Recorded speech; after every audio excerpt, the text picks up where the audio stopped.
Sürme çekip kara boyadım. Sola sağa bakıp seni sordum. Dudağıma kırmızı rengi sürdüm. Dilberimin diyen hayalını vurdum.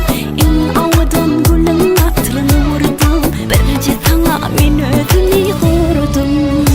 Gel yarım devranı dedin. Us omruları bize olsun. Kalbimde tüten odunu al bağrına yansın. Kalbimde tüten odunu al bağrına yansın.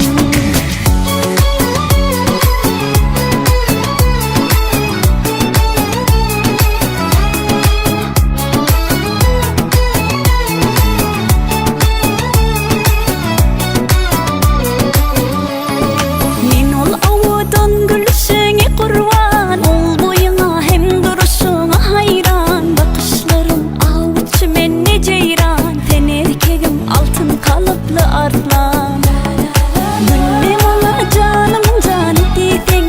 Kucağına her dem hayal ediysen.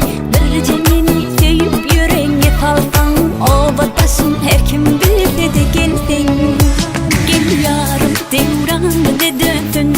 Us omruları bize olsun. Kalbimde